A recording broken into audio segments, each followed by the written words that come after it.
பார்ப்பான் அகத்திலே பார்ப்பசு 5 உண்டு.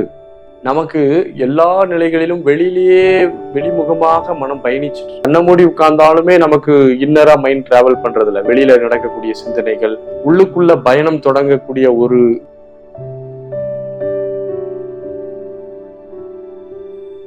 இந்த பிரத்யாகாரத்திற்கு நம்ம நிறைய முறைகளை சொல்லலாம். சரீர பிரத்யாகாரம், உடல் அளவில் பயிலக்கூடிய பிரத்யாகார பயிற்சிகள் என்று ஒரு பிரிவு எடுத்துக்கலாம். ஒரு 6 நிலைகள்ல சொல்லலாம். அத முதல் நிலை உடல் அளவில் பயிலக்கூடிய பிரத்யாகார பயிற்சிகள் என்ன? நமக்கு கண்ணை மூடி உட்கார்ந்து நம்முடைய உள் உறுப்புகள், நம்முடைய உறுப்புகளுடைய அமைப்புகளை கவனிக்கிறது. இது உடல் அளவுல பயிலக்கூடிய பிரத்யாகார பயிற்சி. ஏன்னா நம்ம சும்மா விட்டுட்டோம்னா ஏதாவது சிந்திக்குது. அப்ப அது சிந்திக்கிற மனதுக்கு ஏதேனும் ஒரு வேலை கொடுக்கணும். அப்போ உடல் அளவில் அதை பழக்கப்படுத்தி கொள்ள வேண்டும்.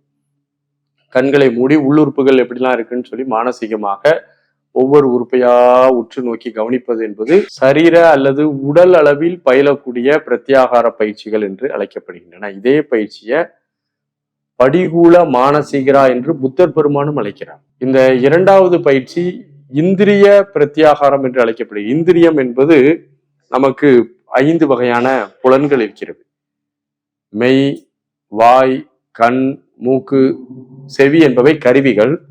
இந்த 5 பெரும் கருவிகள் தரக்கூடிய உணர்வுகளுக்கு பெயர் புலன்கள் என்று பெயர். இந்த புலன்கள் வயப்பட்டு நம்ம நிறைய இருப்போம். நல்ல பாத்தீங்கன்னா பார்த்துக்கிட்டே இருப்போம், கேட்டுக்கிட்டே இருப்போம், சுவைத்து கொண்டே இருப்போம், நுகர்ந்து கொண்டே இருப்போம்.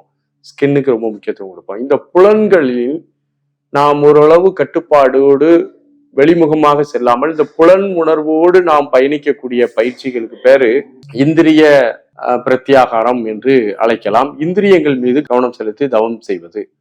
நம்ம கண்களை மூடி அமர்ந்து கொண்டு நம்முடைய புலன்களை உற்று நோக்கி கவனிக்கிறது தான் இந்த இந்திரிய பிரத்யாகாரம் என்று அழைக்கப்படுகிறது.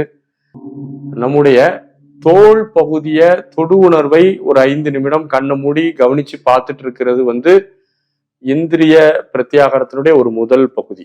ஸ்கின்னை கவனிக்கிறோம். அப்புறம் கண்களை மூடி நம்ம காது என்ற புலனை ஒரு 5 நிமிடம் கவனிக்கிறோம். நுகர்தல் என்ற மூக்கு நுனியை ஒரு 5 நிமிடம் கவனிக்கிறோம். கண்களை கவனிக்க வேண்டும்.